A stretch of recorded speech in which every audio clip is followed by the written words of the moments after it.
नमस्कार दोस्तों, स्वागत है आपका मेरे चैनल में जिसका नाम ज्योतिष अष्टो है। दोस्तों, आज मैं आपको ऋषियों के श्राप से किस प्रकार कृष्ण के वंश का अंत हुआ उसके बारे में बताऊंगी, जिसका उल्लेख विष्णु पुराण के 5वें अंश के 37वें अध्याय में है। एक बार कुछ कृष्ण कुमारों ने महातीर्थ पिंडारक क्षेत्र में विश्वामित्र, कण्व और नारद आदि महामुनियों को देखा। तब यौवन से उन्मत्त हुए उन बालकों ने जाम्बवंती के पुत्र सांब को स्त्री का वेश बनाकर उन मुनीश्वरों को प्रणाम करने के उपरांत अति नम्रता से पूछा, इस स्त्री को पुत्र की इच्छा है, हे मुनिजन, कहिए क्या यह जन्म देगी? यदु कुमारों के इस प्रकार धोखा देने पर उन दिव्य या ज्ञान संपन्न मुनिजनों ने क्रोधित होकर कहा, यह एक लोकोत्तर मूषल जनेगी जो समस्त यादवों के नाश का कारण होगा और जिससे यादव का संपूर्ण कुल संसार से निर्मूल हो जाएगा। मुनिगण के इस प्रकार कहने पर उन कुमारों ने संपूर्ण वृत्तांत ज्यों का त्यों राजा उग्रसेन से कह दिया तथा शांब के पेट से एक मूसल उत्पन्न हुआ। उग्रसेन ने उस लोहे के मूसल का चूर्ण करा डाला और उसे उन बालकों ने ले जाकर समुद्र में फेंक दिया। उससे वहां बहुत से सरकंडे उत्पन्न हो गए। यादवों द्वारा चूर्ण किए गए इस मूसल के लोहे का जो भाले की नोक के समान एक खंड चूर्ण करने से बचा, उसे भी समुद्र में ही फेंक दिया। उसे एक मछली निगल गई। उस मछली को मछुआरों ने पकड़ लिया तथा चीरने पर उसके पेट से निकले हुए उस मूसल खंड को जरा नामक बहेलिये ने ले लिया। भगवान मधुसूदन इन बातों को यथावत जानते थे, तथापि उन्होंने विधाता की इच्छा को अन्यथा करना ना चाहा। इसी समय देवताओं ने वायु को भेजा। उसने एकांत में श्री कृष्णचंद्र को प्रणाम करके कहा, भगवान, देवताओं ने दूत बनाकर मुझे भेजा है। देवताओं ने जो संदेश भेजा है वह सुनिए। हे भगवान, पृथ्वी का भार उतारने के लिए अवतीर्ण हुए आपको 100 वर्ष से अधिक बीत चुके हैं। आप पृथ्वी का भार भी उतार चुके हैं। आप कितने दुराचारी दैत्यों को मार चुके हैं, अतः आप स्वर्ग पधार कर देवताओं का साथ करें। देवगण का यह भी कथन है कि यदि आपको यहीं अच्छा लगे तो यहीं रहे। तब कृष्ण बोले, हे दूत, तुम जो कहते हो वह सब मैं जानता हूँ, इसलिए अब मैंने यादव का नाश आरंभ कर दिया है।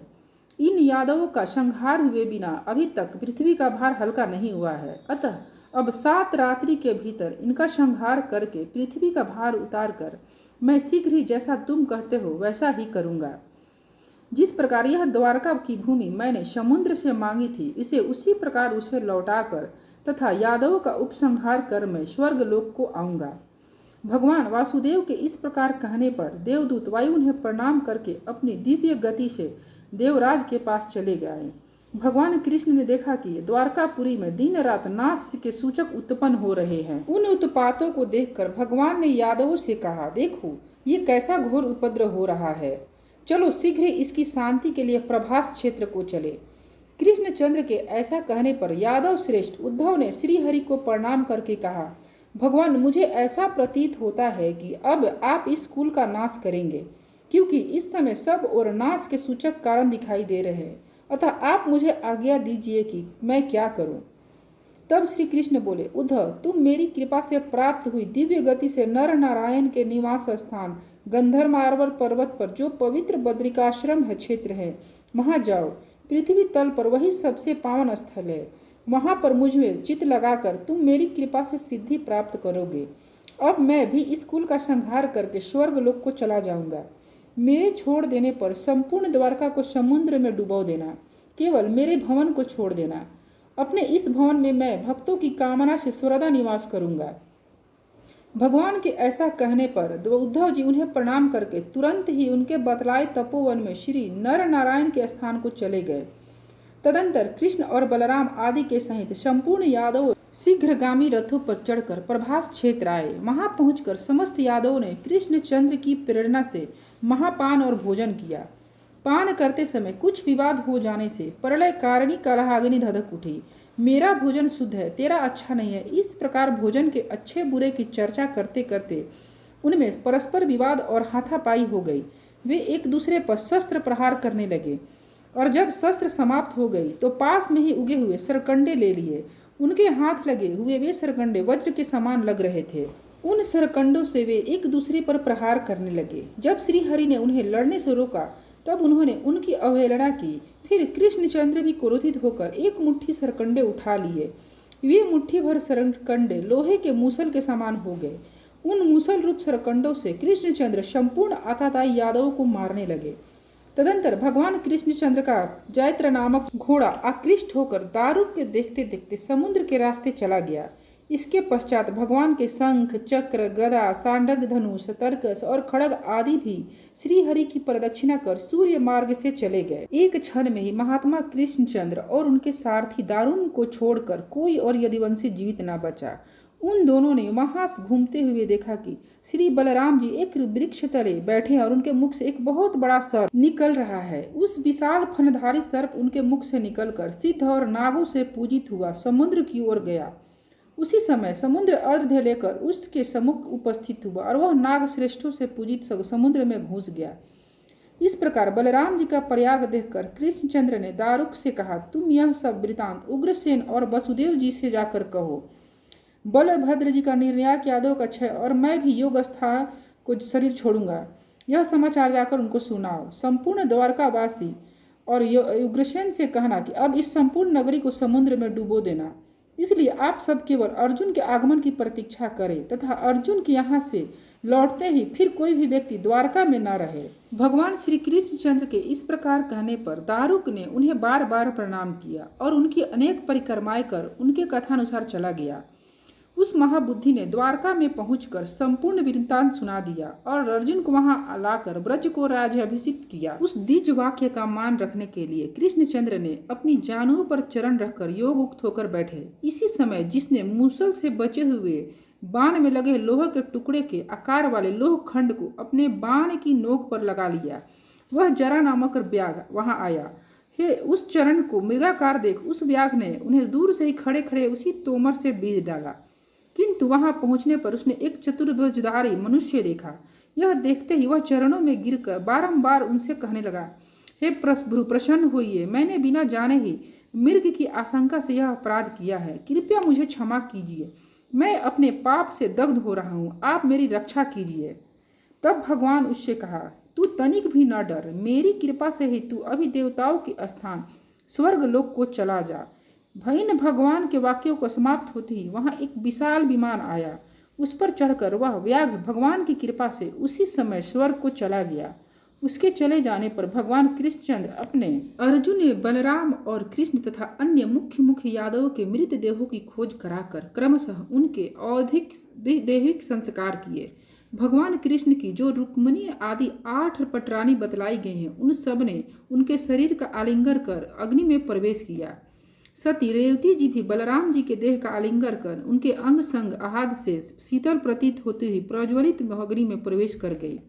इस संपूर्ण अनिष्ट का समाचार सुनते ही उग्रसेन, वसुदेव, देवकी और रोहिणी ने भी अग्नि में प्रवेश किया।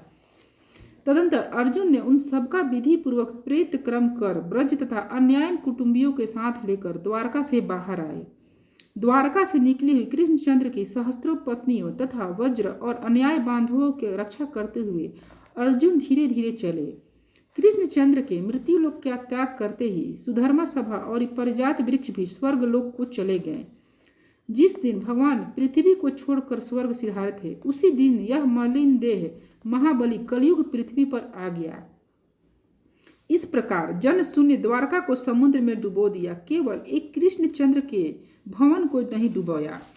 अर्जुन ने उन समस्त द्वारका वासियों को अत्यंत धन धान्य संपन्न पंचनद देश में बसाया। उस समय अनाथा स्त्रियों को अकेले धनुर्धारी अर्जुन को ले जाते देख लुटेरों को लोभ उत्पन्न। वे सहस्त्रों लुटेरे लाठी और ढेले लेकर उन अनाथ द्वारका वासियों पर टूट पड़े। तब अर्जुन उन लुटेरों को झिड़क कर हंसते हुए कहा, अरे पापियों, यदि तुम्हें मरने की इच्छा ना हो तो अभी लौट जाओ। किंतु लुटेरों ने उनके कंथन पर कुछ भी ध्यान नहीं दिया और भगवान के कृष्ण के संपूर्ण धन और स्त्रियों को अपने अधीन कर लिया। तब वीरवर अर्जुन ने युद्ध में अक्षिण अपने गांडीव धनुष को चढ़ाना चाहा, किंतु वे वैसा न कर पा सके।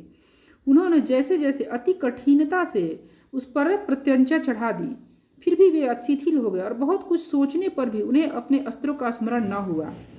तब वे क्रुद्ध होकर अपने शत्रुओं पर बाण बरसाने लगे, किंतु गांडवधारी अर्जुन को छोड़े हुए उन बाणों ने केवल उनकी त्वचा को ही बीधा।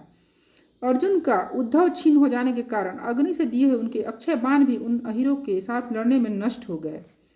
तब अर्जुन ने सोचा कि मैंने जो अपने शर समूह से अनेक राजाओं को जीता था, वह सब कृष्णचंद्र का ही प्रभाव था। अर्जुन के देखते देखते वे अहिर उन स्त्रियों को खींच खींच कर ले जाने लगे तथा कोई अपनी अपनी इच्छा अनुसार इधर उधर भाग गई। बाणों के समाप्त हो जाने पर धनंजय अर्जुन ने धनुष की नोक से प्रहार करना आरंभ किया। वे 10वीं गण उन प्रहारों को और भी हंसी उड़ाने लगे। इस प्रकार अर्जुन के देखते देखते वे मलेच्छ गण उन समस्त स्त्रियों को लेकर चले। तब सर्वदा जयशील अर्जुन अत्यंत दुखी होकर हाय कैसा कष्ट है ऐसा कहकर रोने लगे। इस प्रकार कहते हुए अपनी राजधानी इंद्रप्रस्थ आए और वहां यादव नंदन वज्रकाराभिषेक किया। तदनंतर वे विपिनवासी व्यास मुनि से मिले और उन महाभाग मुनिवर के निकट जाकर उन्हें विनय पूर्वक प्रणाम किया। अर्जुन को बहुत देर तक अपने चरणों की वंदना करते देख मुनिवर ने कहा, आज तुम ऐसे कांतिहीन क्यों हो रहे हो? क्या तुमने भेड़ों की धुलिया अनुगमन किया है अथवा ब्रह्म हत्या की है? तब अर्जुन ने दीर्घ श्वास छोड़ते हुए कहा, भगवान सुनिए। ऐसा कहकर उन्होंने अपनी पराजय का संपूर्ण वृत्तांत व्यास जी को ज्यों का त्यों सुना दिया। तब व्यास जी बोले, हे पार्थ, तुम्हारी लज्जा व्यर्थ है, तुम्हें शोक करना उचित नहीं है। तुम संपूर्ण भूतों में काल की ऐसी ही गति जानो। हे पांडव, प्राणियों की उत्पत्ति और अवनति का कारण काल ही है। अतः हे अर्जुन, इन जय पराजयों को काल के अधीन समझकर तुम स्थिरता धारण करो। हे अर्जुन, तू जो उन दस्युओं द्वारा हरण की गई स्त्रियों के लिए शोक करता है, सो मैं तुझे उसका यथावत रहस्य बतलाता हूँ। एक बार पूर्व काल में विप्रवर अष्टवक्र जी सनातन ब्रह्मा की स्तुति करते हुए अनेक वर्ष तक जल में रहे। उसी समय दैत्यों पर विजय प्राप्त करने से देवताओं ने सुमेरु पर्वत पर एक महान उत्सव किया। उसमें सम्मिलित होने के लिए जाती हुई रंभा और तिलोत्तमा आदि सैकड़ों हजारों देवगणाओं ने मार्ग में उन मुनिवर को देखकर उनकी अत्यंत स्तुति और प्रशंसा की। वे देवगणाएं उन जटाधारी मुनिवर को कंठ पर्यंत जल में डूबे देखकर विनय पूर्वक उनकी स्तुति करती हुई प्रणाम करने लगी।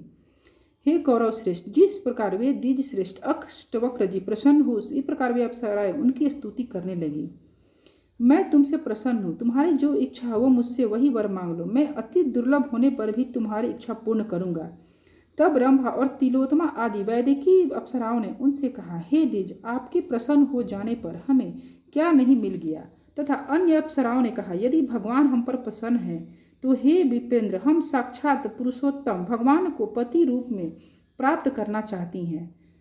तब श्री अष्टवक्र जी ने कहा, ऐसा ही होगा। यह कहकर मुनिवर श्रेष्ठ अष्टवक्र जल से बाहर आए। उनके आते ही सब अप्सराओं ने उन्हें 8 जगहों से टेढ़े उनके रूप को देखा। उन्हें देखकर उन अप्सराओं की हंसी छिपाने पर भी प्रकट हो गई। उन्हें मुनिवर ने क्रुद्ध होकर यह शाप दिया, मुझे कुरूप देखकर तुमने हंसते हुए मेरा अपमान किया है, इसलिए मैं तुम्हें यह श्राप देता हूँ कि मेरी कृपा से श्री पुरुषोत्तम को पति रूप से पाकर भी तुम मेरे शाप के वशीभूत होकर लुटेरों के हाथों में पड़ोगी। मुनि का यह वाक्य सुनकर उन अप्सराओं ने उन्हें प्रणाम किया और प्रसन्न किया। तब मुनिवर ने उनसे कहा, उसके पश्चात तुम फिर स्वर्गलोक में चले जाओगे। इस प्रकार मुनिवर अष्टवक्र के श्राप से वे देवगणाएं श्री कृष्ण को पाकर भी दस्युओं के हाथ में पड़ी है। हे पांडव, तुझे इस विषय में तनिक भी शोक नहीं करना चाहिए। धन्यवाद दोस्तों।